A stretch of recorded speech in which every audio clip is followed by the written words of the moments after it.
Aviso de conteúdo sensível.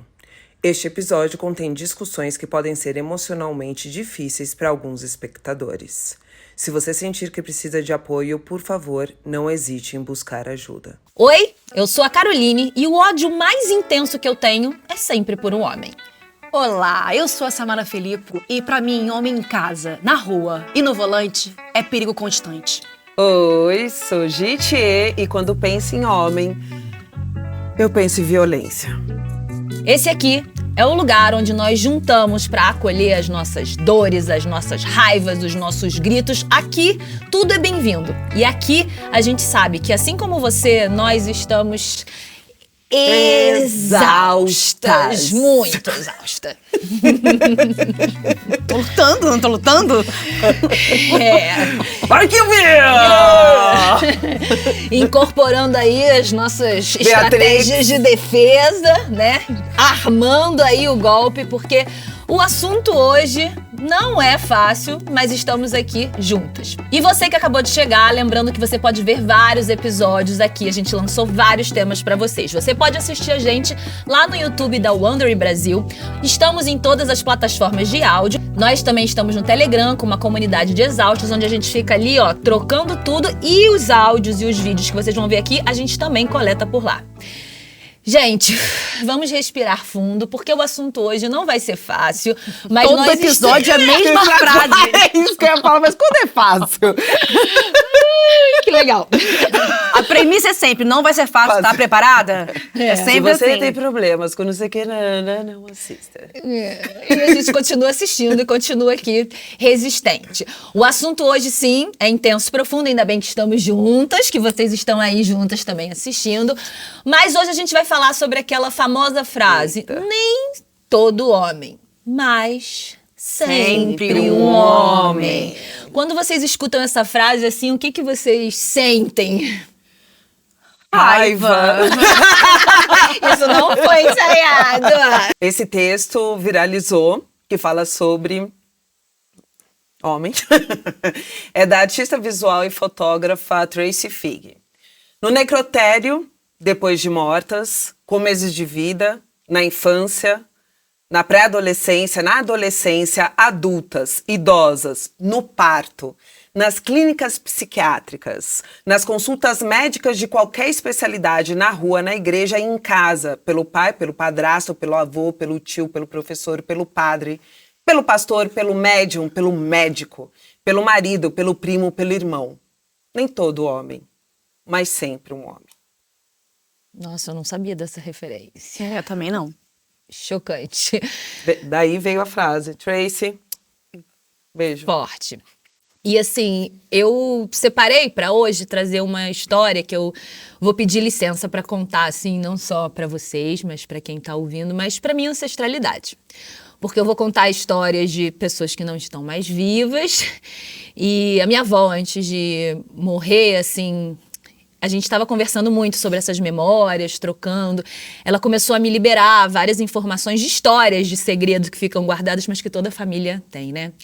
E quando ela me contou essa história, minha primeira reação foi: vou fazer um texto no Instagram, vou contar. E ela: não, eu não quero que você conte essa história, porque os primos de São Paulo vão ficar sabendo.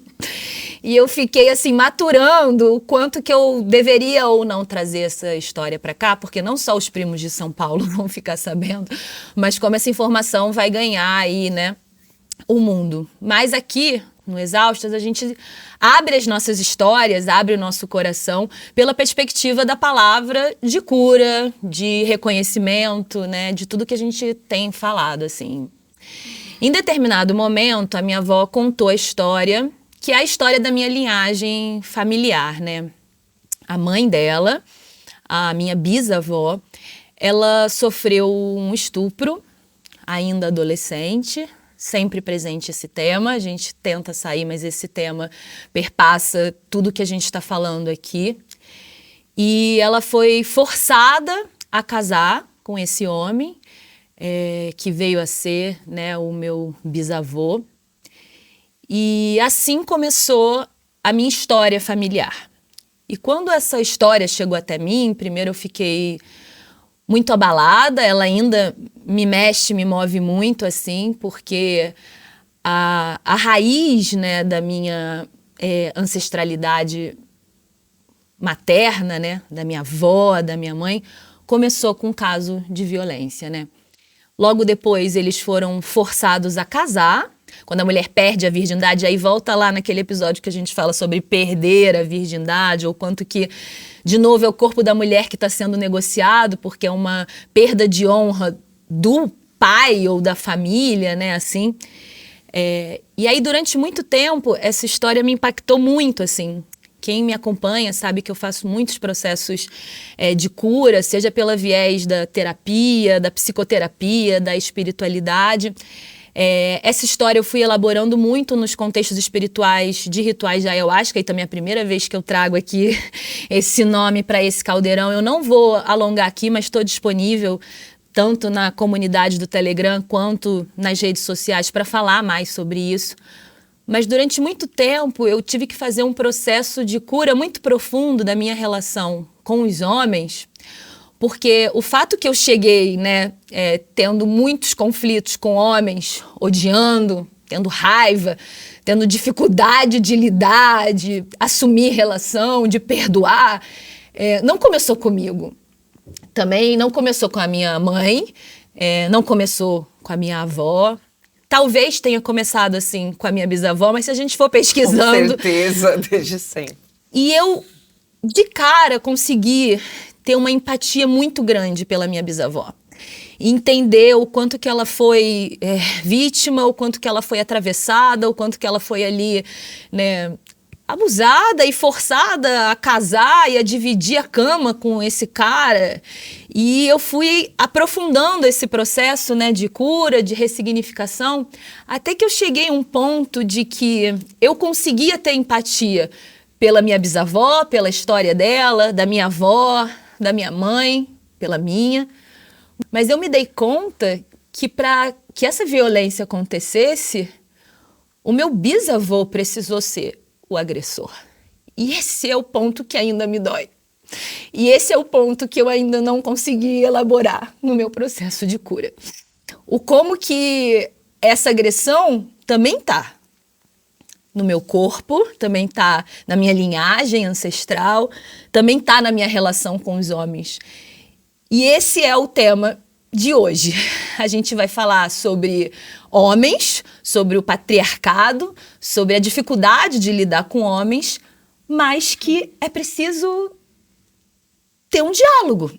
E claro que eu não tenho nem respostas para minha própria história, estou aberta a ouvir feedbacks aí das histórias de vocês, de que agora essa história foi para o mundo. E quero pedir licença, assim, de novo, para minha avó, minha bisavó, para que isso não seja algo como uma mancha na minha história ou na minha família. Nenhuma exposição, nem para a mulher que foi vítima de agressão, mas também não a culpabilização em cima desse cara que a gente sabe que também é fruto de tudo isso e que é o meu bisavô. E que até hoje eu faço trabalhos de conseguir ter empatia, diálogo e relação com homens. Vocês conseguem entender a complexidade disso, assim? Totalmente, amiga. E se a gente for até pesquisar, assim, eu fiquei pensando isso no banho ontem, eu falei, cara, eu deveria ter ido mais a fundo na história das minhas avós, sabe? Eu sei muito pouco, assim, da história da minha mãe e da minha avó paterna, mas da minha avó materna, bisavó materna, eu não sei nada. Inclusive, esse é até um conselho que eu dou. Vá atrás da história das suas avós, das suas mães, enquanto elas estão aqui. Ou então, se você tem acesso a essas histórias, se elas não tiverem mais, né? Mas que bonito você trazer essa introdução, porque fala muito sobre o que a gente vai dizer hoje. Essa raiz, né, da raiva e do ódio que a gente vai nutrindo pelo masculino. Das violências consecutivas durante séculos. Normal, né? O normal é ótimo. É normal ter um mínimo de consciência de tudo que está acontecendo, o que aconteceu e que acontece. E nós, mulheres, por conta, né, desse masculino super tóxico, Você tem que ter raiva. E vocês têm a sensação que a bomba estourou no colo de vocês, assim? Porque a nossa mãe pode até ter percebido algumas coisas, as bisavós, os avós ficaram mais em silêncio, mas na nossa geração a gente sai falando porque, assim, né? A gente não tem como não desver, não tem como desver, não tem como... Não tem o que fazer, precisa colocar na mesa isso tudo, né? Não todo mundo, né, da nossa geração. Porque tem uma galera, que a gente... Tem uma galera que virou hater, né, de exaustas por conta disso. Que tem uma dificuldade enorme de falar, de se expor. E, infelizmente, eu não acho que são todas as mulheres, mas sim, é uma geração que está mais consciente, está se disponibilizando mais a sentir e falar o que sente, né? Eu não preciso nem muito longe, né? Você lembra da Eliane, que trabalhou lá em casa? Eliane apanhava grávida, foi dada. Que nem a gente falou sobre o lote, né? A troca do lote para a mulher. Era praticamente a Eliane que trabalhou comigo. Foi cuidadora da Lara durante um tempo. Uma mulher nova. Uma rede de apoio mulher nova, lá do interior de Minas. E é uma violência, um estupro, uma violência, sem fim. Coragem para essas mulheres que somos nós que estamos falando e você aí ouvindo, para mexer no que precisa ser mexido para a gente andar. Então vamos andar. Em 2016, uma menor de idade foi violentada por mais de 30 homens em uma comunidade da Zona Oeste do Rio de Janeiro. Aí depois disso, aqui no Brasil, o termo cultura do estupro ganhou mais destaque. Mas vamos por partes. Quando a gente pensa no significado da palavra cultura, geralmente a gente associa a algo bom, né? Ela pode ser vista como a construção de valores de uma sociedade. Mas aí quando a gente coloca cultura do lado da palavra estupro, fica estranho, né? Cultura do estupro? Fica estranho. E é realmente estranho. Cultura é formada de muitas coisas, inclusive de comportamentos violentos tão enraizados que são passados como normais. E ainda temos a cultura de não denunciar, do deixa quieto, isso vai passar. Mas para a vítima, isso nunca passa. Não. E toda essa violência, essa tomada dos nossos corpos pode acontecer em qualquer lugar. Na rua, no trabalho, em casa, enquanto moramos com nossos pais, após um casamento com o nosso próprio marido, no hospital, enquanto a gente está parindo. Robinho, Daniel Alves, João de Deus, Pelicote, P. Diddy, um tio, goleiro Bruno, Doc Street, Harvey Weinstein, um vizinho, Felipe Prior, Leandro Learte, Roman Polanski, MC Rian, Guilherme de Pádua, DJ Ives, o padrasto, o pai de alguém. Esses são os homens que violaram os corpos femininos. Cada um alegando uma coisa. Cada um colocando a culpa na mulher de uma maneira diferente. Cada um tratando esses corpos como pedaços de carne. Como se não fôssemos nada. Ou pior, como se fôssemos propriedades, objetos de deleite. Essa lista ainda é longa, né? Sim. Te deu uns exemplos aí bem podres, mas a lista não deve parar nunca mais. Tô até sem força, gente. Expurgando e seguindo. A gente tem esse famoso... que a gente conversou muito na nossa chuva de ideias, né? Que eu lembrei dessa época em que... isso deve ser muito mais antigo do que quando eu tinha 20, 21 anos. Mas ali eu peguei uma época de promoters que quase que nos ofereciam para os jogadores, para os pagodeiros, para os diretores. Então eles chegavam, quer conhecer quem? Qual delas? E isso chegava até a gente com uma forma muito sutil, muito, sabe? Mas era quase um book, ó. Tem a Gisele Thier, tem a Samara, tem a fulana, tem a ciclana, nanana. E eu caí nessa cilada, viu? E ele falava, e eles... porque são eles, eram eles. Eram eles. É muito churrascaria, né? Era, época de promoter, de churrascaria, de festinha não sei aonde. Então era quase um... Eu lembro que eu fui numa festa, eu não vou jogar nomes aqui, mas eu fui numa festa em que eu chegava na cobertura da pessoa, que era um homem, ele dava um biquíni na entrada. Exato, amor. Dava um biquíni. Aí eu recebi o biquíni e falei, mas peraí... é pra gente usar o biquíni na festa? Chegou a acontecer isso, assim. Sim, a gente precisa, a mercadoria precisa estar Estar de exposta. biquíni para ver. A gente precisa expor a mercadoria para ser usada. Aqui em São Paulo tinha uma boate que era frequentada por muitos mauricinhos, playboys, né? E eles tinham a mania curiosa de colocar Boa Noite Cinderela Na bebida. na bebida. Nossa. Das artistas, das atrizes, das modelos, das patricinhas. Então, esses caras com muito dinheiro, né, ofertavam bebida. E as meninas ficavam na mesa, champanhe, não sei o quê, nananã. Só que aí depois de, sei lá, 11, 12 anos, muitas mulheres começaram a conversar. Porque só agora a gente fala e conversa. E a gente descobriu que era um costume dos meninos.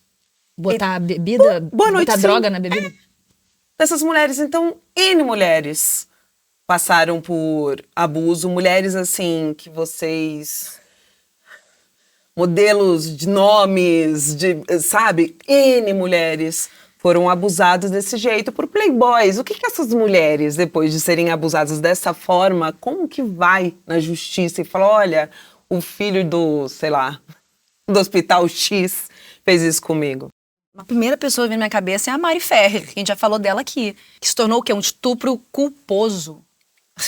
Uma coisa mais absurda que eu já vi na minha vida. Assim. Só contextualizando quem tá chegando, Chuva de Ideias é antes de montar o roteiro, quando a gente vai, todo mundo trazendo ideias e tal, e esse é o momento que a gente abre as nossas histórias, os nossos casos, corações. assim.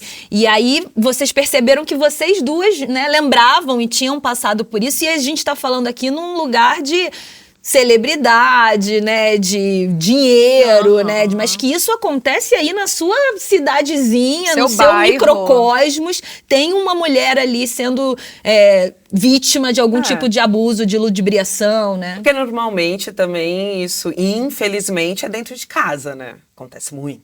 A gente vai falar bastante disso. E esse assunto acaba me lembrando de como eu me tornei mais, como que a gente pode dizer, militante, sabe, na causa. Ah, a palavra militante também repele, cuidado, hein? Dá repulsa. Mentira, não é militante, é feminista mesmo. É lutando pelos direitos. Se botar militante e feminista Aí, na mesma meu frase... Oi, haters! E aí, o meu despertar, quando eu cheguei e falei, carajo, eu não tô sozinha, mas é um monte de mulher sendo abusada de todas as formas, num nível assustador. Foi nesse caso que você falou, em 2016. Foi 2016? Quando essa menina de 16 anos foi violentada Lá no Rio de Janeiro. por 36 caras. Eu acredito que foi aí que o gigante acordou. Brasil inteiro rolou a galera, manifestação, as meninas indo pra rua. Rolou um movimento também de Ni Una Menos, o encontro Argentina-Brasil. E foi um movimento bem impactante. E eu achei curioso você trazer a palavra despertando, porque em 2016 foi quando eu comecei a frequentar o círculo de mulheres, abrir as minhas rodas de mulheres. E eu achei no início que o despertar do feminino era colocar uma rosa na cabeça, dançar, ficar em ciranda, que é sim, essa parte é linda, é luz, mas é também sustentar para olhar para a violência, para o abuso, para o aborto, para tudo que a gente vem falando, assim, desses assuntos todos que ficam escondidos, né? Então, eu acho que o meu despertar também veio de um lugar, que eu acho que é muito tema de hoje, de organizar a minha raiva, a minha fúria e de todas nós mulheres quando a gente toma consciência do cenário que a gente vive, assim. Mas eu sempre repito que esse organizar é muito importante, principalmente porque a gente pode estar com muito ódio, com muita raiva, e essa raiva ser usada sempre contra a gente. Falando nesse despertar, eu consigo me lembrar que eu acho que eu vi um pouquinho antes de 2016, porque se for por ano, eu lembro do meu último relacionamento, que eu começo a olhar para trás agora, lá eu comecei a despertar na separação. De falar, isso é violência, coisas que jamais tinham despertado na minha cabeça. Então ali eu comecei a entender uma luta que fosse mais árdua, sabe? dentro de toda vez que a gente repete aqui de um privilégio, de mulher branca, de uma classe média, e nesse lugar de um casamento tóxico, que eu tava saindo com 2 filhos. Então eu olhei pra trás, eu falei, meu Deus, essa violência vinha desde quando a Gisele tava comigo na viagem, com um dedo na minha cara. É uma violência com uma bateção de porta, me largar pra trás no meio bêbada e ir embora, sabe? Então ali eu fui enxergando aí fui me separando, e depois da separação fui olhando pros outros relacionamentos lá atrás que eu nunca tinha olhado.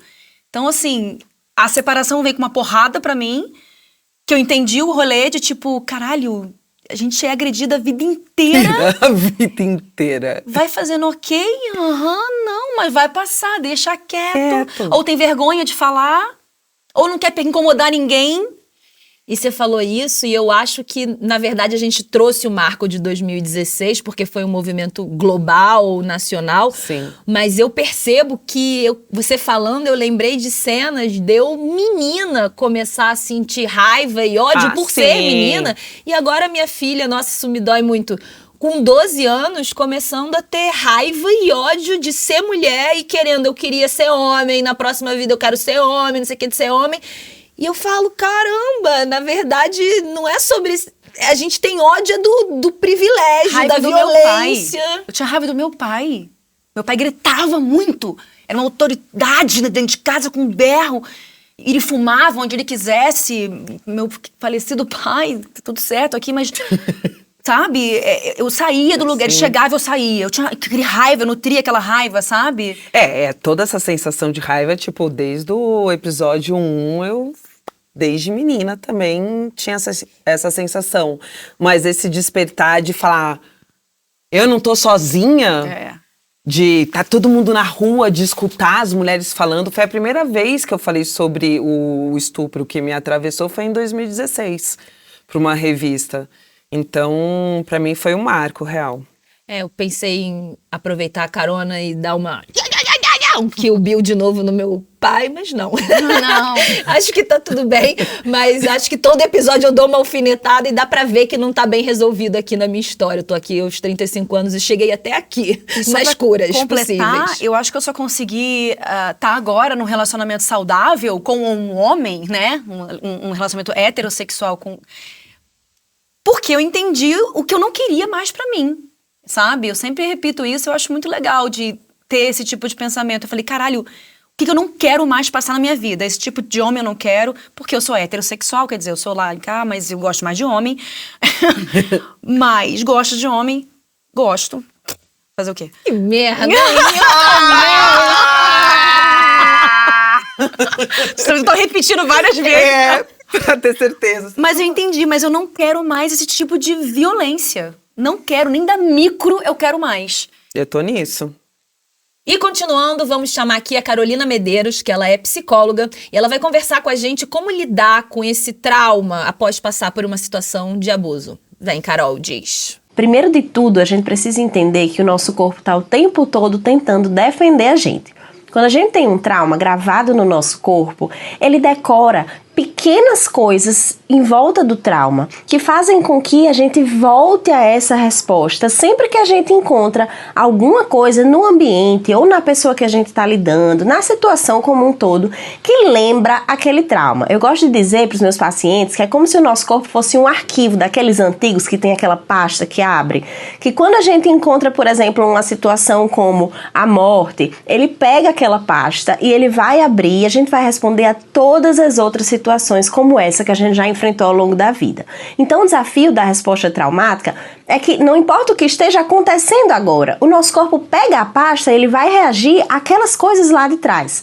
Sendo que a situação se caracteriza como um trauma quando a gente se sente sem recurso para lidar com ela. Ou porque a situação é gigantescamente difícil, ou porque a gente ainda não tinha desenvolvido recursos, como por exemplo quando a gente era criança, né? Então a gente precisa lembrar, nesse momento, quando foi que o perigo passou?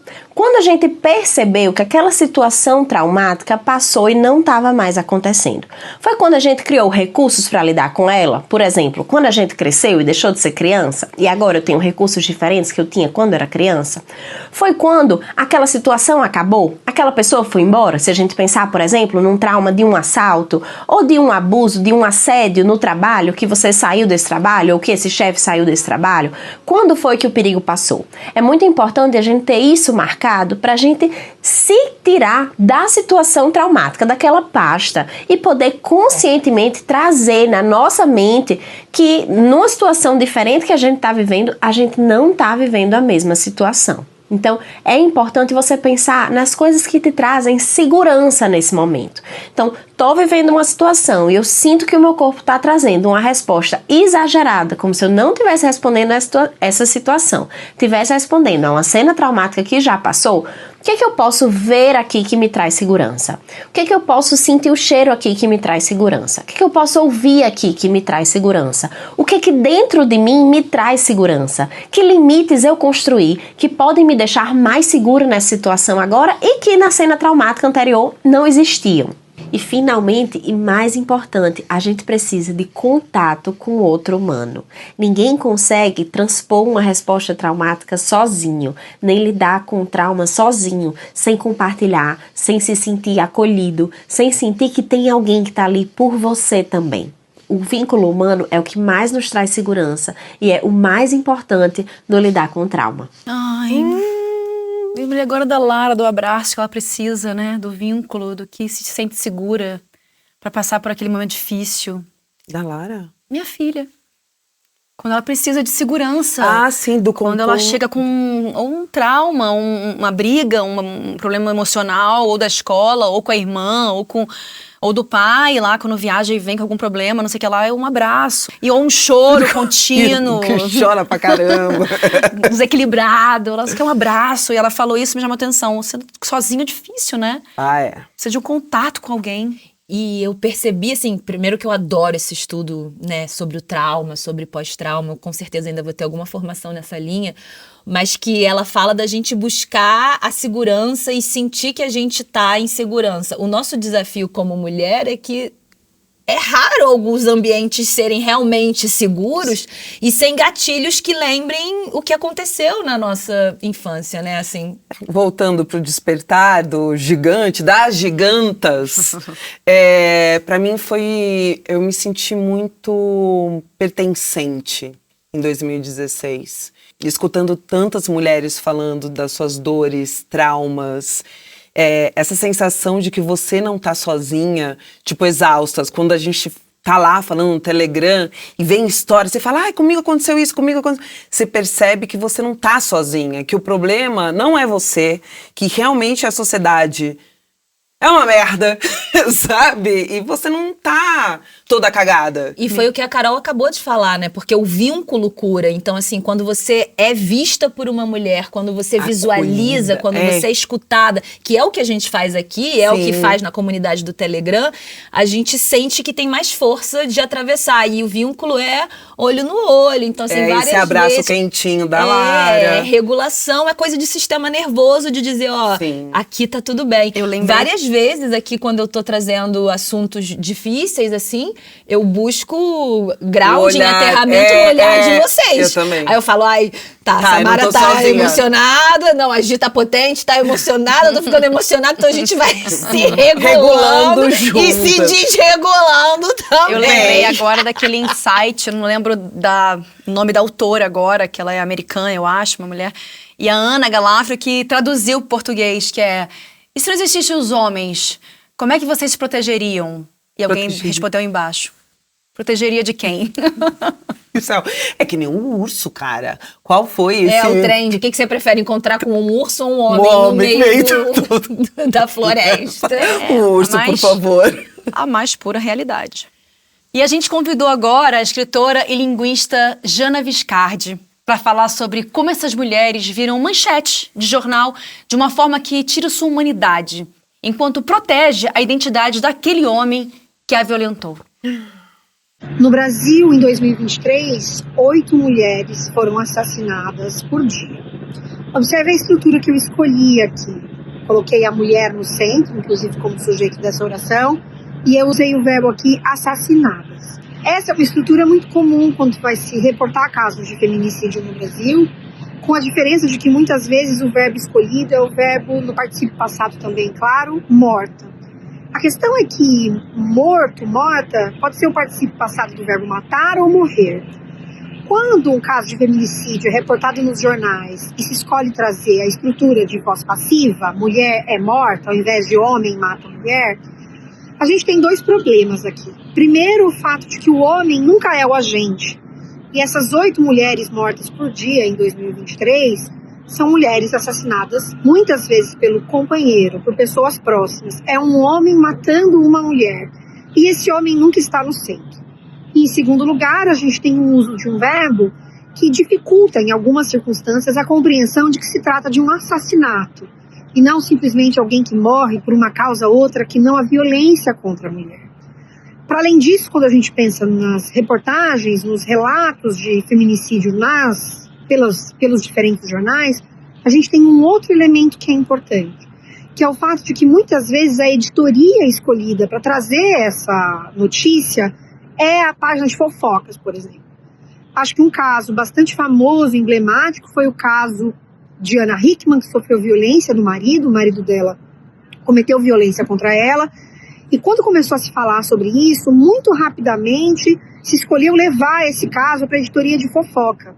E aí você tem todo um conjunto de elementos, as imagens que são escolhidas, as cores escolhidas para para chamar a sua atenção para uma notícia, que dão esse tom, entre grandes aspas aqui, de leveza para o que seria o episódio.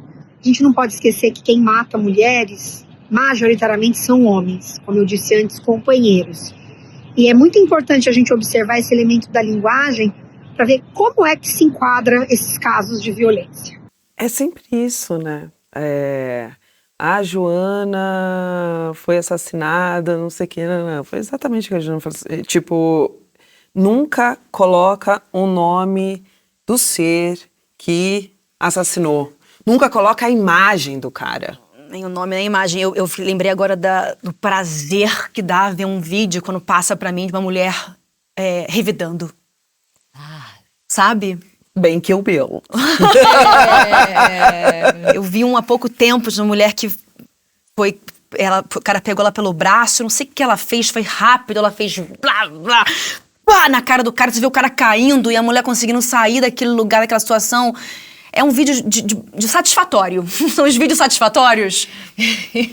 Falei assim, cara, não vou ser presa. E eu trouxe a vingança, porque assim, a vingança, que é um ódio intenso e profundo, é uma emoção que eu já saboreei algumas vezes e que me vem, mas que a gente é tão domesticada que até quando vem o ódio ou a raiva, logo a gente vai pra tristeza e chora, porque a gente não consegue nem sustentar a capacidade de odiar e de sentir raiva no nível do que a gente já sofreu, das atrocidades que a gente vê acontecendo a mulheres e crianças também, principalmente, Sim. que me desestabiliza completamente. E pra mim é isso, me dá muita raiva ler e entender que a mídia, que os jornalistas ajudam e fazem esse serviço tão bem. É que fazem um circo, fazem sensacionalismo dentro Não, e fazem esse serviço de sempre expor a vítima, de sempre falar que a vítima bebeu não sei o quê, nananana. Sempre, e nunca expõem o sujeito, o homem. Quando tiram a nossa humanidade, não nos sobra muita coisa. A escritora Gerda Lerner, no livro A Criação do Patriarcado, explica como a dominação masculina aconteceu há mais de 5.000 anos, deixando na mão deles o controle dos corpos e da capacidade reprodutiva de todas nós. Mulheres também reproduzem o discurso do sistema patriarcal com a promessa de alguma proteção, mas elas estão igualmente em perigo. E na nossa cultura, os homens têm direitos e poderes que as mulheres não têm, como o de aterrorizar, dominar, estuprar e, por fim, matar. Inclusive, a violência sexual cometida por homens já é esperada, não é algo considerado, assim, desviante. É algo tão banal que temos 1000 casos escancarados de mulheres que foram violentadas e nada acontece. Eu acho forte aí desse seu comentário é porque as mulheres que não estão, né, na militância ou não estão, né, fazendo revolução, que é o que a gente precisa fazer, é porque em algum lugar elas estão recebendo benefícios de estar aliadas a desses homens, né, assim. Então é muito delicado, né? Tudo é muito delicado. Todas as posições são delicadas. A gente que está aqui na linha de frente, combatendo, indo, invadindo, falando, expondo, é delicado, mas a gente também julgar essas mulheres que não estão aí, né, militando e falando, porque também estão enredadas, também estão presas nessa teia do patriarcado. Então, todos os cenários são delicados, né? Tá na linha de frente é delicado e observar a mulher sem querer julgar que ela tá quieta também é delicado, né? Me vem na cabeça agora, assim, explanando mesmo o caso do Márcio Smelling, que eu tenho amigas ali dentro desse caso que estão até hoje tentando. Ele agora se tornou réu primário, mas precisou de 40 mulheres para estarem ali para validar a palavra delas, do abuso, do assédio moral, sexual que aconteceu ali naquele caso, sabe? E é uma passação de pano entre eles.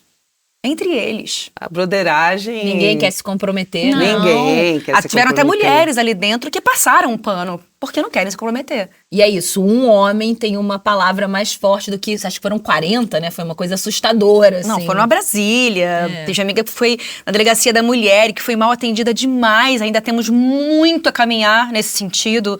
São delegacias preparadas para mulheres que às vezes não conseguem atender as mulheres. Não conseguem. E detalhe, porque essas mulheres atrizes que denunciaram vão ficar com as carreiras manchadas por esse episódio. E ainda vai ter haters de gente. Ai, amiga, eu espero que não, viu? Eu espero que não. Eu tenho esperança. Nisso eu tenho um pouquinho de esperança, sabe? Em relação a... Porque eu acredito que ele foi afastado. Não sei, nem tem notícias, não sei, não quero saber. Mas elas estão trabalhando, tô vendo... prosperarem, sabe? Em seus cargos, em seus trabalhos, em suas carreiras. Eu acho estranho até ele não ter voltado. Nem pro Brasil, nem pro audiovisual. Daqui Daqui a pouco tem um documentário que vai botar de novo, né? Essa pessoa num lugar de a parte que você não sabia. Porque no fundo tudo vira um show. E romantiza tudo isso. Exato. Inclusive, gente, a gente falando aqui sobre, né, odiar ou não homens, perdoar ou não homens, tem algumas teóricas feministas que... Não fala essa palavra. Ai, desculpa. Tô brincando. Ai, gente, uma ótima atriz.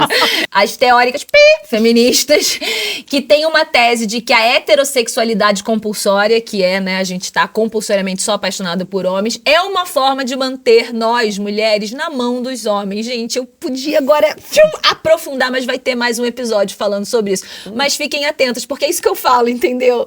Eu falo mal, mas eu gosto. Gosto mesmo? Vamos ver. Vamos pensar sobre isso. E como estamos falando aqui de casos que apareceram na mídia, chamamos a Cris Fibe, maravilhosa, jornalista e autora do livro João de Deus, O Abuso da Fé, para falar como o abusador não tem tipo e não tem cara.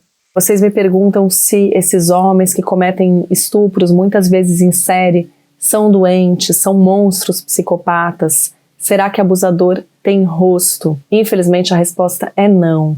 Nem são psicopatas, nem são monstros e nem abusador tem cara. Isso deixa a gente com muito medo, porque não dá pra gente saber quem é capaz de fazer isso com a gente.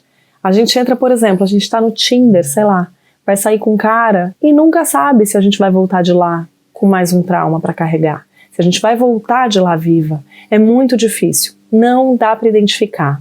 Só que nessa que a gente chama de cultura do estupro, a gente, tô falando de todo mundo, das mulheres e dos homens, a gente tem uma tendência muito grande a estereotipar. Estereotipar as vítimas, estereotipar também os estupradores. E isso só causa descrença na gente. Quando a gente ouve um relato de uma mulher que pra gente não se encaixa naqueles padrões em que a gente acredita, nossa tendência é desconfiar da palavra dela. Isso acontece muito frequentemente, assim como a gente tem uma tendência forte a defender aqueles caras, por exemplo, que a gente idolatra.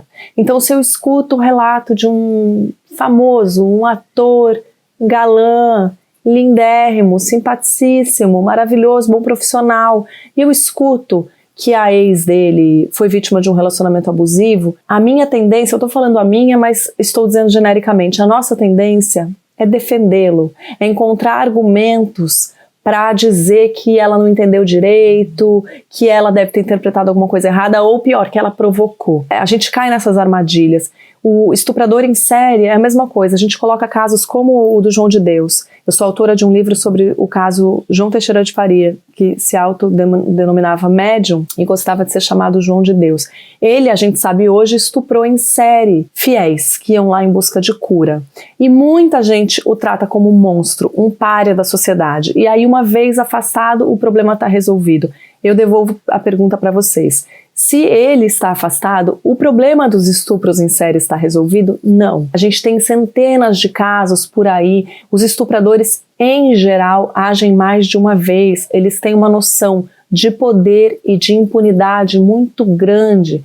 Então, é muito, muito provável, isso é estatístico, eles agem mais de uma vez. Por isso é tão importante denunciar. E a gente precisa acreditar na palavra das vítimas, que não tem rosto também, nem as vítimas, nem os abusadores, infelizmente.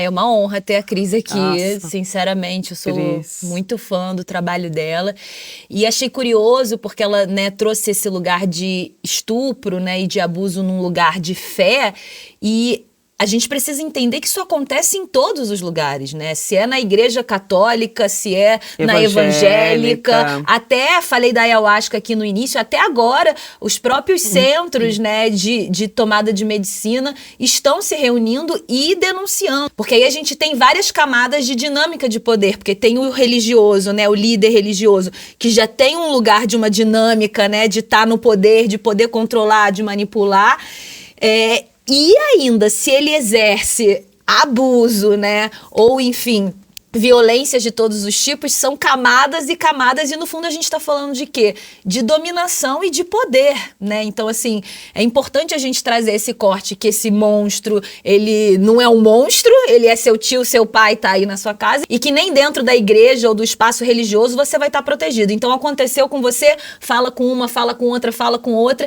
e mesmo assim, pode ser que você não seja ouvida, mas estamos aqui na militância. E é curioso que ela trouxe também que as vítimas também não têm cara. O que isso quer dizer? Quando aparece uma mulher que aparenta ser mais forte, sabe, assim, com batom vermelho, que começa a falar decote, porque ela bebeu aquela noite, ela provocou, é de uma agressividade. Então, só porque ela tava com decote, ela usa batom vermelho, ou ela bebeu, isso quer dizer que o corpo dela está liberado para ser tocado e estuprado. E essa coisa que ela falou do estereótipo, né, do abusador. Você acha que é aquele cara de capuz, madrugada, não sei o que lá, e é o cara que pode aparecer com bombons e flores pra você. Só que eu lembrei do caso do Bruno Dante. Você lembra dele, do cabeleireiro? Que eu tava querendo fazer um salão junto com ele pra cabelos afro. Nossa, me veio agora na cabeça. O que aconteceu com ele, afinal? Ele foi embora, sei lá, para outro país. Né? Óbvio. Foi embora para outro país. Eu acho que Portugal é o antro deles, vão todos para Portugal. O salão, não sei, tô falando que eu acho que foi mesmo. Deve estar tentando uma nova carreira lá. Mas o que é doido é que, assim, ele era meu amigo! Você entende? Ou seja, não era um monstro. Ele era meu amigo, frequentador, cara. né, dos círculos sociais. A gente chegou a ver casas juntos em Niterói pra eu poder, junto com ele, fazer uma sociedade. Porque era meu sonho abrir um salão pra cabelos cacheados e crespos.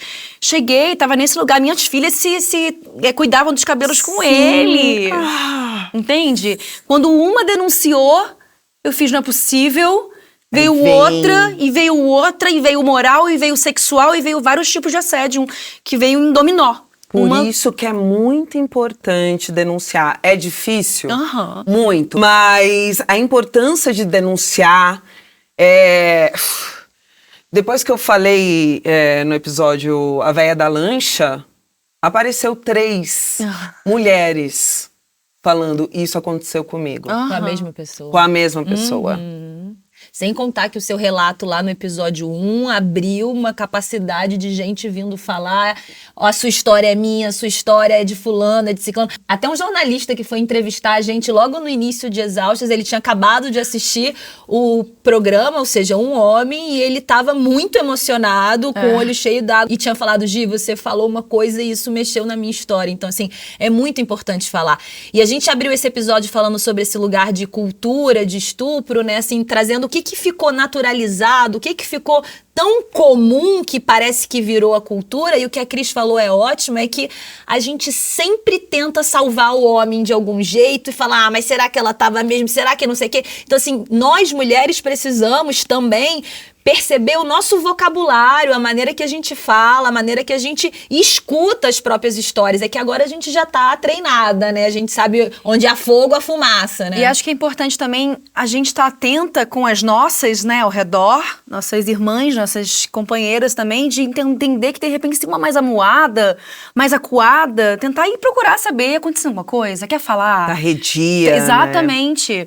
E pra completar aquela história do Bruno, você perguntou o que aconteceu, eu lembrei agora que o salão foi passado pra mão de mulheres, só de mulheres. Olha. O salão aqui não, tô em São Paulo, do Rio de Janeiro. Então virou uma grande mater, eu acho que virou um salão só de mulheres maravilhosas, que espero que esteja prosperando.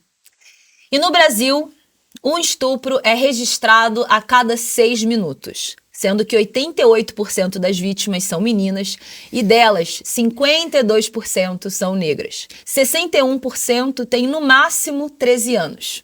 84% dos estupradores são familiares ou conhecidos. E 61% é dentro de casa. Esses são os dados anuários de segurança pública de 2023. E aqui, gente, eu acho importante deixar muito claro. Primeiro, a culpa nunca é dessa mulher. Ela nunca foi responsável pela violência que ela sofreu. E a outra coisa, como a gente falou aqui, esse homem, ele não está necessariamente num beco escuro, no meio da noite. Ele está dentro de casa e a gente tem dados mostrando isso. E o que me dói é porque, enfim, eu estava aqui lendo dados, mas atrás desses dados eu enxergo as mulheres e as meninas que passaram por tudo isso. Tem o caso também na família, isso me toca profundamente. E foi aprovado o projeto de lei contra estupro marital, que é o termo usado quando o marido comete o abuso sexual contra a esposa. E sabe quando foi? Em 2023. A advogada Jaqueline Gachet de Oliveira, defensora dos direitos à cidadania pelo Instituto Maria da Penha, dá uma explicação clara. A partir do momento que existir a negativa que a esposa ou companheira disser não, qualquer ato sexual praticado depois disso é estupro. E eu lembro que quando eu comecei a trazer esses assuntos no meu círculo de mulheres e também nas redes sociais, era novo para muita gente, assim, de que o corpo da mulher não estava, assim, a serviço desse homem, desse marido, né, assim. E quantas vezes a gente falava isso até na peça, né, que a gente fazia juntos, que a gente acaba cedendo, sabe, por medo de preguiça, perder. por medo de Porque perder. falam, né? Vai lá, faz logo o trabalho e tal. Mas como que o nosso corpo entende isso, sim, como um abuso e um atravessamento, né? Lembrando que não é só com penetração que acontece um estupro, né? O estupro, o abuso, é uma pegada, é um beijo forçado, Uma insistência, uma manipulação. uma roçada. Tinha aqueles casos dos caras que ejaculavam Exatamente. no ônibus, no transporte público, coisa que eu tenho vontade de vomitar só de pensar. Enfim.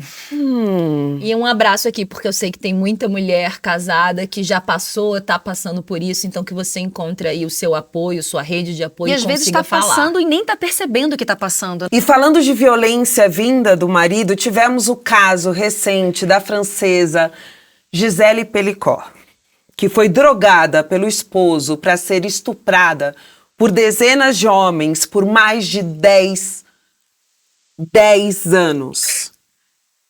Desde 2 de setembro, ela vem sendo o centro de um julgamento onde 51 homens são acusados de abusar dela, incluindo Dominique Pelicot, que é o marido, era o ex-marido. com quem foi casada durante 50 anos.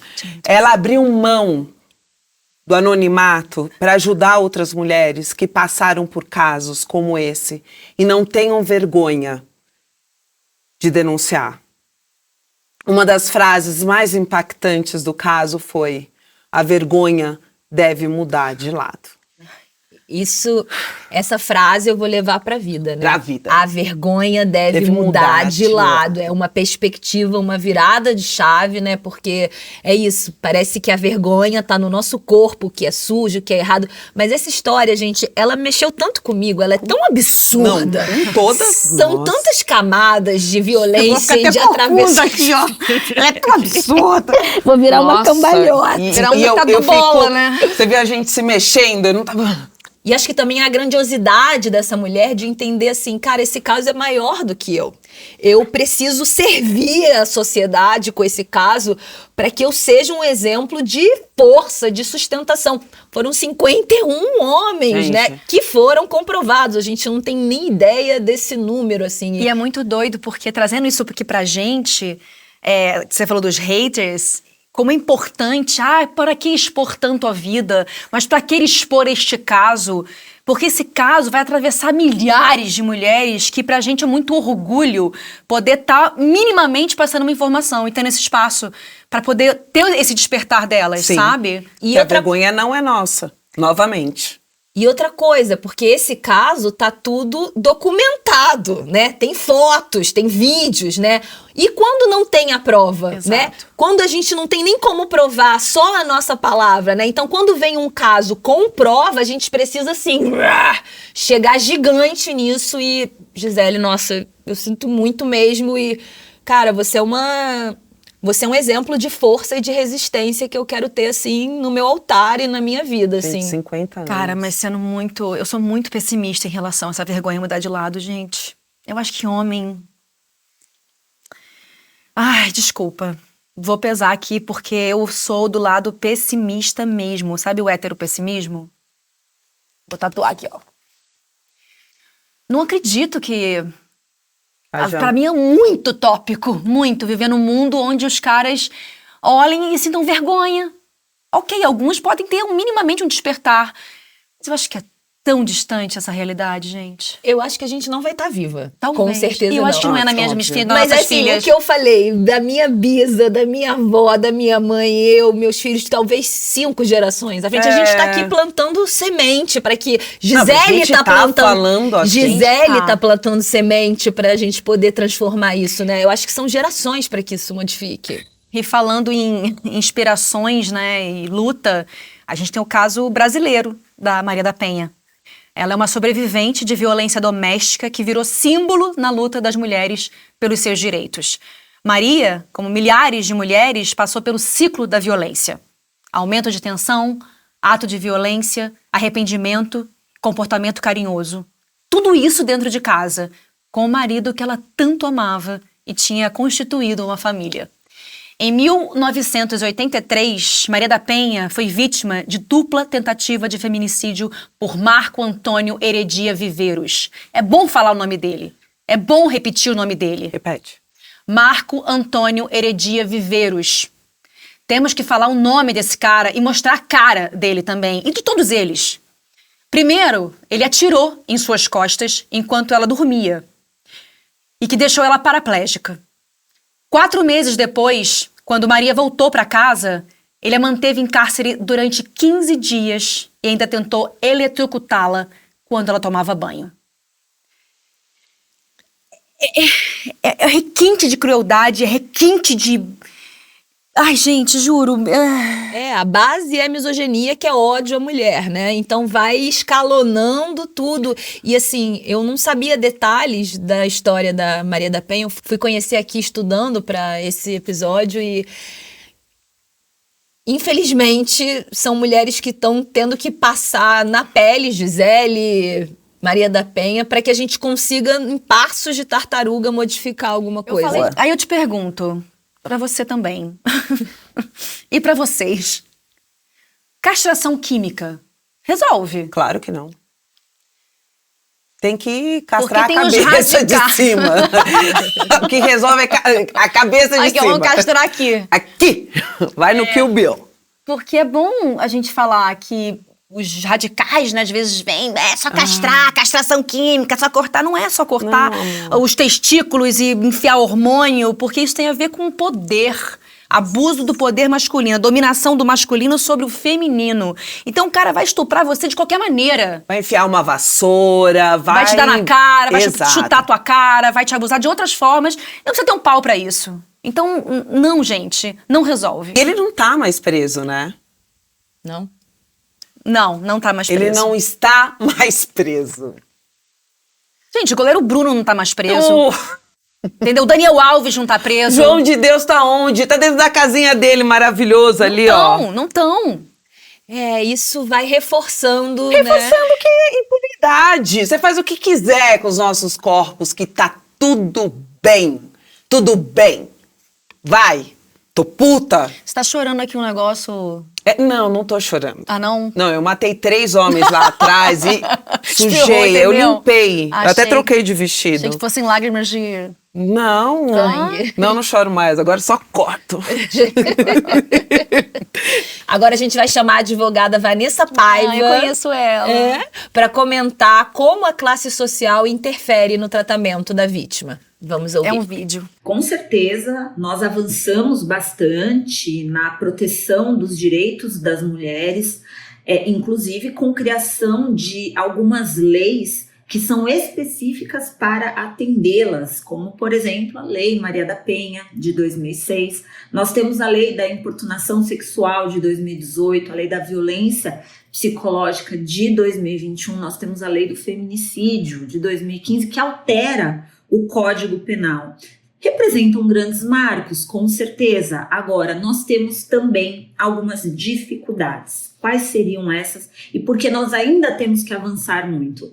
Porque todas essas leis, esse conjunto de leis que foram criadas, elas precisam ter uma eficácia, uma implementação. Nós precisamos dar a essas mulheres o acesso à justiça. Nós precisamos retirar essa questão dividida que nós temos hoje entre pessoas que têm uma condição X e conseguem ter não só a informação, como também o respaldo dessa lei, e pessoas com uma vulnerabilidade econômica e até uma divisão regional que não conseguem ter acesso a tudo isso que a lei de fato protege e proporciona. Então nós hoje temos aí pessoas, servidores despreparados para atender essa mulher, seja no âmbito de uma autoridade policial, seja até mesmo no judiciário. Nós temos não só isso, nós temos o CNJ, que é o Conselho Nacional de Justiça, que editou uma cartilha só para explicar como deve ser feito o julgamento sob a perspectiva de gênero, quando do outro lado nós temos uma mulher, para tentar equalizar e igualar. Eu costumo dizer que nós não vamos nunca conseguir nos igualar com os homens nas questões de direitos e de afazeres. Nós sempre estaremos muito mais sobrecarregadas, mas a gente quer ter a visibilidade. Nunca? Que não só a visibilidade, mas a gente tem que ter o poder, né? Saiu Silvio de Almeida, entrou Macaé Evaristo, sabe? Temos que ter Luanas, Sâmias, Manuelas, Marielles, que infelizmente não tá mais com a gente, mas Anielles, no poder. Isso que ela falou, né, de não retraumatizar a vítima, porque ela já chega lá, né, se sentindo uma merda, culpada, e aí, de repente, o que a pessoa vai botar ali no questionário traz mais culpabilização de algo que ela acabou de passar, né? Assim, imagina em camadas mais periféricas, mais suburbanas, as pessoas não têm realmente nem preparo, nem vocabulário para não retraumatizar a vida. Não, Vanessa, obrigada pelo vídeo, viu? Obrigada.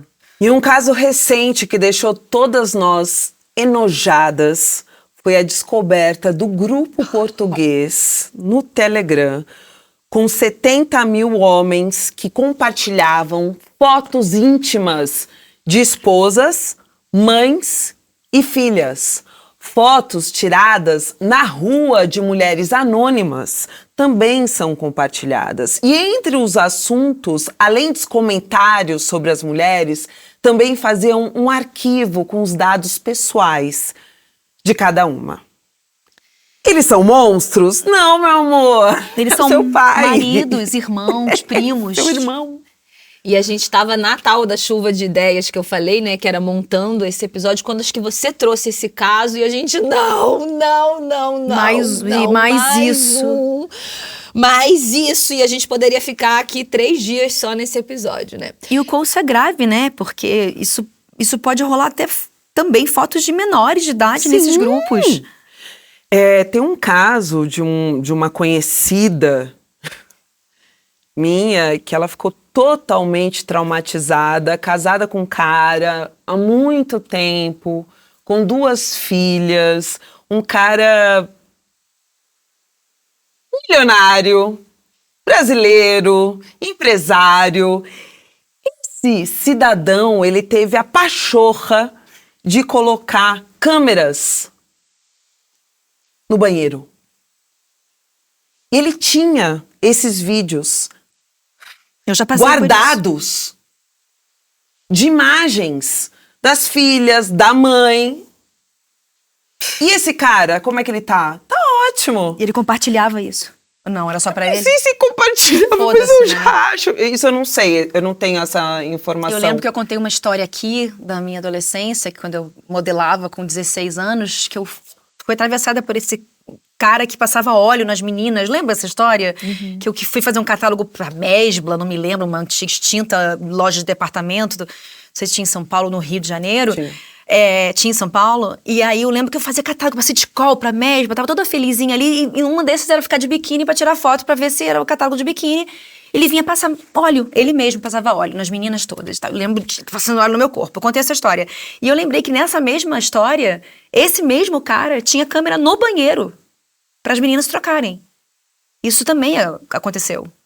Então isso, amiga, esse grupo foi descoberto, mas é outro lugar onde já vinha acontecendo há muito tempo. Airbnb também. Já veio alguns... Sim, umas denúncias. Denúncias de câmeras... Atrás da TV, não tem que vasculhar. na iluminária. Mas como você vai no Airbnb tudo e tem que procurar as câmeras? Que mundo que a gente vive? Gente, agora vamos dar uma respirada. Acho que é a 7ª vez que eu falo isso. Vou respirar aqui, ó. E se preparar, porque o assunto que a gente vai trazer agora tem gatilho, não que Mas? os outros não tiveram. Nunca teve, né? Mas a gente achou importante deixar aqui registrado nessa biblioteca gigantesca que está sendo construída por nós, que é Exaustas. A gente achou importante deixar registrado os 5 tipos de violência doméstica e familiar contra a mulher que estão previstos lá na Lei da Maria da Penha. Vamos lá? Até pra saber reconhecê-las, né? Me veio essa ideia, pessoal, de ideias. Qualquer violência que aparecer, que vocês passaram, vamos levantar a mão? Vamos. Ai, que forte. Em casa você levanta também, hein? Vamos lá. Ih, não sei se eu tenho coragem. É horrível. Me veio agora, Não precisa dizer gente. com quem foi. Não, é só levantar a mão. Tivemos relacionamentos na vida. Só levantar a mão. Eita. Espancamento, atirar objetos, sacudir e apertar os braços, estrangulamento, uma amiga bem próxima, sufocamento, lesão com um objeto cortante ou perfurante, ferimento causado por queimaduras e armas de fogo. Ufa. Violência psicológica, ameaças, constrangimento, humilhação, manipulação, vigilância constante, perseguição, insultos, chantagem, exploração, limitação do direito de ir e vir, ridicularização, Gordofobia tem? Não? Opa. tirar a liberdade de crença, distorcer, omitir fatos para deixar a mulher em dúvida sobre a própria memória e sanidade. Nossa, isso é terrível. Mais um. Em relação à violência sexual. Estupro. Obrigar ato sexual que causa desconforto ou repulsa. Impedir métodos contraceptivos ou obrigar a mulher a abortar. Forçar matrimônio. Gravidez ou prostituição. Limitar ou anular o exercício dos direitos sexuais e reprodutivos da mulher. Agora vamos falar da violência patrimonial. Controlar o dinheiro, deixar de pagar pensão alimentícia, Há mais de um ano! Desculpa aí. destruição de documentos pessoais, furto, extorsão ou dano, estelionato, privar bens, valores e recursos econômicos. Eu tô aqui pensando no estelionato. Ah, tá. Que horror. A gente tem que rir pra não chorar, gente. Vamos rir. Vamos mesmo. Causar danos propositais aos objetos da mulher das quais ela gosta. E eu incluí uma que eu descobri esse ano, que é a violência vicária. Vale a pena você pesquisar um pouco mais, porque é como se fosse nova, vamos dizer assim. Mas que é quando a gente afeta uma pessoa pra atacar a outra, né? E aí vocês que são mães, nós, né, que somos mães, provavelmente a gente já teve esse lugar de estar sofrendo a violência vicária, que é quando alguém, né, afeta a terceira pessoa pra nos Ou agredir, seja, pra nos manipular. atacar Como o se filho. É isso que eu por ia falar. exemplo, ou um irmão pra atacar outra pessoa. a sua mãe. Eu aprendi recentemente, achei legal colocar nesse grande caldeirão aí, violência vicária. Se você também nunca ouviu, vai procurar. Violência moral. Acusar a mulher de traição. Emitir juízos morais. Amiga. Você acha que eu fui acusada? Ah, não. O do carro? Eu esqueço, né, que eu Se passei. esquece! E não só ele. Ah, não, vamos... memória, vamos de novo. Vamos de novo. Violência moral. Acusar a mulher de traição. Emitir juízos morais sobre a conduta. Como é que seria isso? Me explica, eu fui burra agora.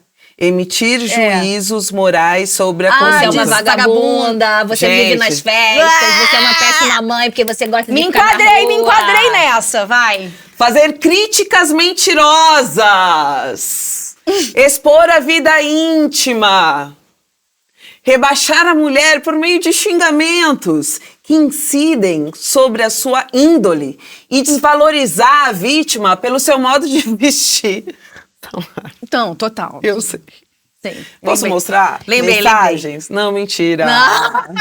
Não, e detalhe, porque a gente acabou transformando isso num bingo, que não era nem o planejamento, mas conforme a gente foi lendo e brincando e rindo pra não chorar aqui, esse é o Exaustas, eu fui realmente me dando conta de coisas que aconteceram. Sim. Tipo o que eu já contei aqui do cara que tentou me comer sem camisinha porque ele era vasectomizado. E você lendo, caraca, lembrei. Então, assim, as fichas vão caindo, né, gente? Que Eu impressionante. tiro essa roupa, parece uma... enfim. E você aí de casa, quantas vezes o bingo aí Nossa, eu tô com o braço falou na sua casa? dolorido, musculação aqui. Vamos lá. Agora, uma camada mais difícil e complexa é porque sentir raiva e ódio de homem, pra mim, é quase que fácil. Mas o que pega meu coração é porque eu sou mãe de menino. E pra isso, eu não tava pronta, né? Como que a gente pode agora falar de tanta raiva, de tanto ódio e ao mesmo tempo ter que abrir um espaço no coração para lidar com esses meninos que são os nossos filhos e que no meu caso que estão crescendo e virando homens e de uma maneira ou de outra reproduzindo comportamentos, comentários. Ai, meu Deus, não era pra eu chorar aqui, não. Você tem um menino, eu graças a Deus não tenho. Eu tenho. Eu sei, vocês são mães de menino. Eu tenho. E aí, vocês estão perdidas nisso? E não é só os nossos filhos. Nossa amiga, jura? Oh, meu amor. Mãe de menino nessas... Nossa, mãe de menina, mas a gente tá falando de homem, né? Desculpa, mergulhei aqui. Não era isso. Mergulha! Nem querei. E você tá com lugar de fala sobre isso. Eu não tenho nenhum. Eu não sei o que é ter um menino em casa cuidando Eu disso. vi uma grande diferença antes e depois de entrar na escola. Pepe, antes de entrar na escola, um menino dançava, rebolava, sabe? Que é muito saudável, a la David Bowie. E depois que entrou na escola, os heróis, e uma coisa estranha. Pepe gosta muito de maquiagem, sabe? Ele Ele é um artista nato, ele gosta de maquiagem, ele gosta de se fantasiar, ele tem isso muito dele. Ele vê, deixa eu ver o cantor, ele gosta muito de música, ele gosta de performar. E muitas vezes na escola tem o dia de levar brinquedo, Sim. não sei o quê. E aí ele comprou um batom com brilhos, enfim. E aí ele falou, eu vou levar o batom, não sei o que, não. Isso logo de manhã, 7h15 da manhã, ele pegou, vou levar, ele levou, ele olhou e falou, não, os meninos não vão gostar. Eu já achei que você tivesse tido uma taquicardia já, Eu mas tive. ele percebeu. Eu falei, não vou falar nada. Deixa. E ele vai ter que enfrentar, porque essa é a Você realidade. dá o suporte ali. E aí eu fiz assim, e ele mesmo caiu a ficha, cara. Com 4 anos. 4 anos. Ele é, como você chama o Pedro Luna? Senhorzinho de 18 anos. Senhorzinho de 18. Só pra você entrar na sua história, eu lembrei, pra gente voltar, inclusive se eu vou achar, eu tenho essa foto, e se você permitir, a gente bota essa foto do Theo no meio da Bruna, da Alicia e da Lara, elas todas de vestidas de princesa, e ele querendo botar um vestido de princesa também, e tem a foto dos 4. É a coisa mais linda do mundo, eles brincando juntos. Você lembra esse dia lá no apartamento? Eu lembro muito do meu filho não ter lugar, né? Porque sempre frequentou com os amiguinhos meninas. E eu vi isso acontecer, né? Agora o meu filho já vai fazer 11 anos. Eu vi esse processo, ele não querendo mais deixar o cabelo comprido, que ele sempre usou. A coisa de pulseiras e anéis, até rosa, ele implica... Eu vi... isso acontecer com meu filho, pisciano, sensível, artista, sendo moldado, tirado, cada acessório, cada vocabulário construído, não só pela sociedade, mas pela rede social, pela escola. E sabe uma coisa que eu nunca te contei? Que uma vez eu vi você, já tem um tempão, você escreveu um post lindo de você e suas 2 filhas falando sobre girl power, sobre militância, sobre a importância. E na hora eu falei, putz, não era inveja, porque eu não tenho inveja de que você tem 2 filhas Claro, e eu tenho um casal. imagina. Mas assim, um lugar de, cara, eu queria ter filhas meninas para ter esse lugar de militância mais bem resolvida, porque lá dentro de casa tá muito complicado, porque... meu filho tá dizendo que ele não é escutado, que ele não é ouvido e que todas as vezes que ele tá errado é porque ele é homem, porque eu sou feminista, porque eu já odeio homem e inclusive odeio ele, assim. Então, assim, é muito delicado e já está expondo tudo isso, já é delicado porque eles não gostam mais nem desse assunto. A palavra feminismo... virou uma coisa muito delicada dentro da minha casa. É muito delicado porque eu sou respeitada na rua, nos lugares, com voz social, mas dentro de casa eu virei a chata, a mimizenta, entende? Pelos meus filhos, que imploraram que eu não falasse nada deles em nenhum episódio. Talvez seja a forma como você esteja levando isso pra dentro de casa. Não sei. Tenta dar uma distanciada e não sei como não tô cagando regra aqui pra você, obviamente. Mas não sei, é só, de repente, a forma que você leva isso pra dentro de casa.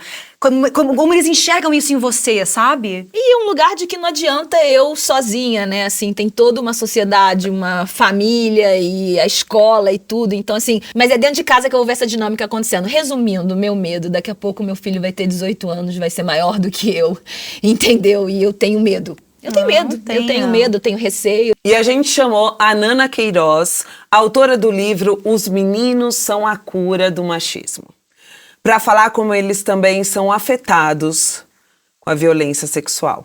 Oi, Samara, Carol e Gi, aqui é a Nana Queiroz, eu sou autora de um livro que chama Os Meninos São a Cura do Machismo, e sabendo que vocês estão discutindo aí a cultura do estupro, eu fiquei com muitas reflexões aí para compartilhar com vocês, né? Então, para escrever esse livro, uma das coisas que eu fiz foi entrevistar mais ou menos 600 homens adultos para saber como é que as experiências da infância deles impactou quem eles se tornaram quando adultos, né? Uma coisa que ficou muito clara para mim é que existe muita violência sexual na infância dos homens, né? E eu vou começar dizendo para vocês assim, se eu dissesse que um pai contratou um homem de 30 anos pra transar com a sua filha de 12, na hora você já vai dizer, transar não, é abuso, né? Tá lá na lei, é abuso de vulnerável, certo? Mas isso é exatamente o que muitos pais fazem pra iniciar sexualmente seus filhos, né? Eles levam os filhos nos prostíbulos, eles pedem pra mulheres adultas estuprarem os seus filhos e a gente trata isso com normalidade, né? E a gente conta pra esses meninos que isso não é estupro, que isso é iniciação sexual, que isso é sexo. A gente ensina eles a chamar de sexo. Aí depois, muitos homens também relataram pra mim que eles tinham sido abusados por uma babá, uma prima mais velha ou algo assim, e quando eles iam confidenciar isso para um adulto, pedindo um socorro, o que eles ouviam era, você deve dar graças a Deus que uma mulher tá querendo transar com você. Então, olha a confusão que a gente tá gerando na cabeça desses meninos sobre consentimento e falta de consentimento, né? E aí ainda eles crescem e escutam que homem não pode dizer não ao sexo. Então, se você não pode dizer não ao sexo, isso já não é a definição de abuso sexual, né? Quantas vezes, para tantos desses homens, todas as relações sexuais que eles tinham tido, ou quase todas, tinham sido situações quase de abuso, porque eles não queriam de verdade estar ali, mas eles precisavam provar algo para alguém. E aí a gente espera que esses meninos cresçam e depois entendam a diferença, né, entre estupro e consentimento, quando a gente está tratando de nuance. E isso é muito difícil. Então eu acho que mudar essa experiência do homem com a própria sexualidade já na primeira infância e estendendo para a adolescência é o primeiro passo para a gente conseguir mudar essa realidade da cultura do estupro. Exatamente. Ou seja, nós como mãe de menino temos aí muito trabalho a fazer, mas a gente também tá criando a próxima geração de homens e eu preciso ter esperança, não só no meu filho, mas como no futuro. Eu tenho né? muita esperança em vocês como mães, porque é um lugar onde a gente vê desde os primórdios. Tem que ser o guerreiro, tem que ir pra luta, tem que ser forte, tem que ser machão, tem que comer mulher, tem que não sei o quê. Não pode brincar com brinquedos de meninas, né? Porque tem o sexismo aí dentro também, né? Bola, futebol, pipa. Então, assim, meninos não choram, não podem chorar, não podem se abraçar, não podem ter carinho um com o outro. Outro caso que me veio à cabeça, que eu assisti, que nada, obviamente, justifica um crime brutal, que é a série Monstros, dos irmãos Menendez. Que eu não... Desculpa, eu fiquei a série inteira me perguntando se foi abuso ou não, se eles sofreram. E sim, claro. Eu sei, amiga. E retrata muito sobre esse abuso infantil com meninos, né, e na eles infância. só foram julgados porque é isso, né? Sim. Como assim meninos sofreram violência sexual pelo exato. pai? E pela mãe. Negar isso e pela mãe. E pela mãe. E eu nem imaginava que eu ia me emocionar tanto, mas é porque eu vi esse lugar de um menino sensível, né, um menino com afetos ser moldado para virar exatamente esse macho agressivo e vi também o quanto que a repressão dessa sensibilidade traz uma agressividade fora Contida, do tom, né? contida ou jogada em cima de mim como mãe, no caso, assim. E no filme do Close, que eu tava falando, um dos meninos, ele se afasta com medo dessa represália, de ser Porque taxado ele de gay. foi chamado de gay e aí ele... E na primeira infância, isso é muito cruel na escola. Muito cruel. Isso tem evasão escolar, isso tem suicídio. É uma série de violências que meninos passam tanto quanto meninas. Obviamente, a gente fala de uma cultura do estupro, uma sociedade machista, mas é importantíssimo trazer esse assunto aqui. Gente, eu confesso que eu não imaginei que isso fosse me mobilizar tanto, falar, né, de ser mãe de menino. Acho que a gente tem aí uma responsabilidade muito grande, né, de educar essa próxima geração aí de homens e de dissolver isso dentro de casa, né. Eu acho que só por esse episódio eu tô vendo o quanto que esse assunto me mobiliza e não tá tão bem resolvido dentro de mim. Mas a culpa não é de vocês sabem disso, né? Obrigada. É muito importante. Nossa, muito obrigada. Toda uma sociedade... Tirou um caminhão aí das minhas costas. Nós como mães de meninos, a gente precisa entender que é mais um assunto, mais um tema dessa sociedade, né, machista. Exaustiva, que não é nossa culpa. E sim, é um olho mais atento nosso, como mães de meninos, mas a gente... Vocês não têm total controle sobre não tem isso. total controle. É todo um sistema que vai educar esses meninos junto com vocês, gente. Exato. É tão importante a gente trazer isso, como eu disse, porque isso também castra os nossos meninos de serem excelentes pais. Pais amorosos, pais presentes, pais ativos, sabe? Sensíveis. Enfim, Pais cuidadores, pais que cuidam, né? Faz todo sentido. Se optarem por serem pais, né? Enfim. De verdade. Sim, mas o ato de cuidar não é só sobre, né, filho, é sobre toda uma sociedade que o cuidado é jogado em cima da gente e quando o homem, menino vai fazer, né, já é apontado como, enfim. A Lara já foi tirada de dentro de um carrinho de Fórmula 1 num Play Kids da vida do shopping porque o menino queria entrar e aquilo não era brinquedo de menina. Já passei, Ai, gente. A vontade que eu tenho de bater nele? Tenho. Bati? Não. Será que não? Não, e doido, porque foi a primeira vez em todos esses episódios que eu tive empatia pelos homens e a porta da empatia que existe no meu coração. Pelos meninos. Pelos meninos. E no meu coração se chama Theo, que é o meu filho. Então, assim, eu acho que de tanta dor e tristeza e ódio e assuntos tão mal resolvidos que eu tenho dentro de mim, tem uma etiquetinha chamada Theo aqui, que é um caminho que eu posso acessar algo que não seja tão, ai caraca, e eu vou borrar tudo de novo. É um caminho de muito amor, amiga, e muito aprendizado de vocês dois, cara. Meu sangue tá descendo, eu tô emotiva, é isso. E chegou a hora de quê? Chegou a hora de abrir a nossa roda pra receber vocês no quadro O Áudio que eu queria enviar e não enviei. Pra quê? Pra não incomodar. A gente não quer incomodar, mas vamos incomodar agora? Uma exausta anônima mandou primeiro, vai lá. Oi, tio Luiz. Espero que você ouça esse áudio aí do inferno agora. Eu sentia nojo de mim quando eu tinha 10 a 12 anos e você colocava a minha mão nesse seu pau meia bomba. Eu nem sabia o que estava acontecendo, mas achava que de certa forma eu estava traindo a minha tia que eu tanto amava. Não falei nada pro meu pai, porque ele era violento e ignorante e poderia acontecer uma tragédia na família. E eu ia me sentir mais culpada ainda se ele te matasse. Ou se ele não acreditasse em mim. Não sei o que seria pior, né? Se ele te matasse ou se ele não acreditasse em mim. Mas, por ironia do destino, você teve câncer de próstata e foi definhando até a morte. Bem feito. Bem feito, tio. Eu sou dessas.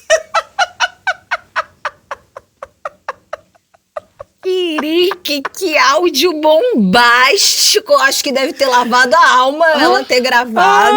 Eu chamei o áudio rindo, fui murchando. Uou! Que maravilhoso. Que maravilhoso. Fica guardado por uma vida inteira, né? Que bom que você enviou pra gente. Eu vou mandar alguns também. Vou modular minha voz.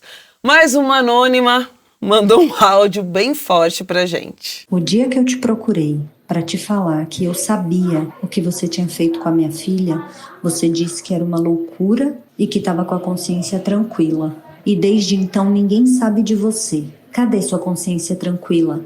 Você não é o fodão? Você não é o machão, o bonzão? Então vem provar que eu tô errada.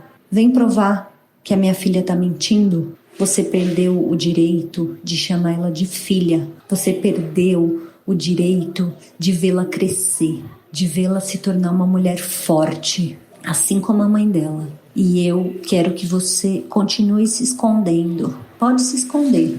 Se esconde mesmo, para a polícia não te achar. Eu quero que você passe o resto da sua vida se escondendo, com medo de ser encontrado.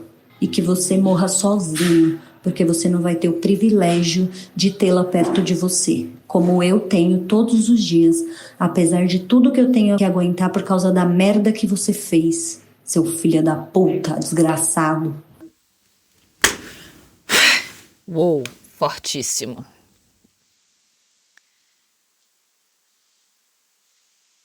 A raiva bem organizada e direcionada sai como uma flecha. Esse áudio saiu lá da nossa comunidade do Telegram e eu quero agradecer a todas vocês, mulheres, que estão abrindo espaço de fala, de raiva, de ódio, de tristeza, de riso, nesse looping de emoções que é o Exaustas e que é feito com e para vocês. Então, muito obrigada. Você que está lá na comunidade sustentando tudo isso. E se você não está, entre lá e envie seu áudio relato, seu áudio desabafo ou esse áudio que você queria enviar, mas não enviou para não incomodar. Aqui ele tem espaço, ele é validado por nós. E olha, Anônima, não quero que ele passe a vida se escondendo, não. Eu queria que passasse a vida na cadeia. Mas como a gente vive nessa sociedade que a gente vive... Continuando. Hoje eu quero fazer algo bem diferente no Fala Que Eu Não Te Escuto. Lembra esse momento que a gente escuta o homem e aí quando a gente vê que ele vai falar merda, a gente pede pra ele parar, então.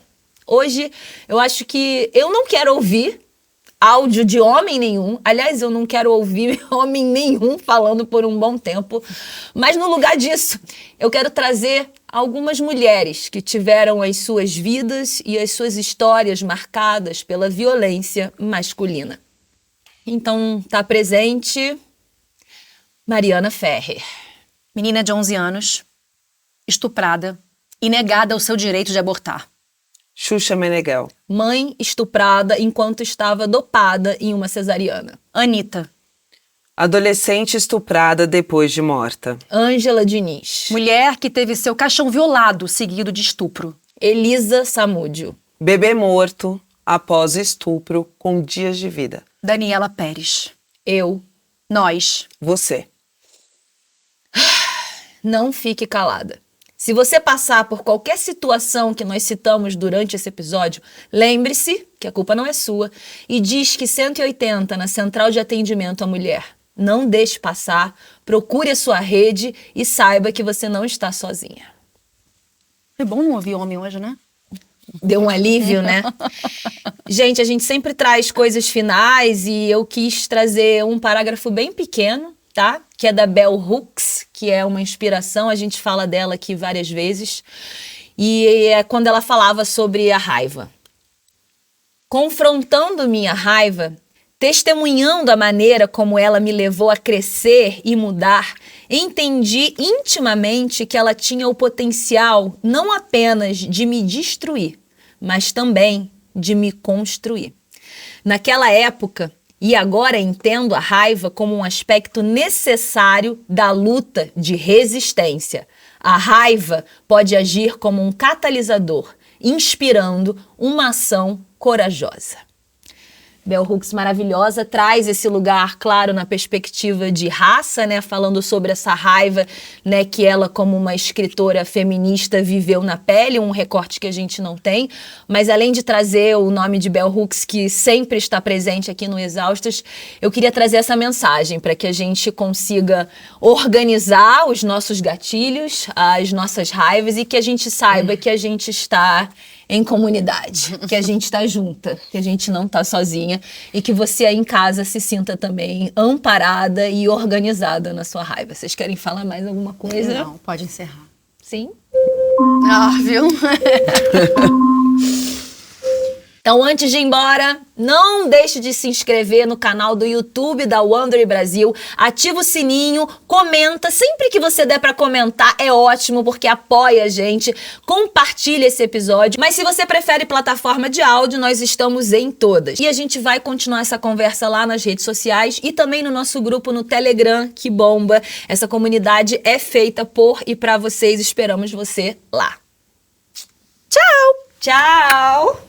Obrigada. Ihu! Eu tô exausta.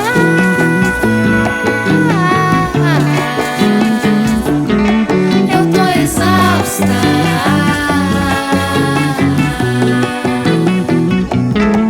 Eu tô exausta. Eu tô exausta.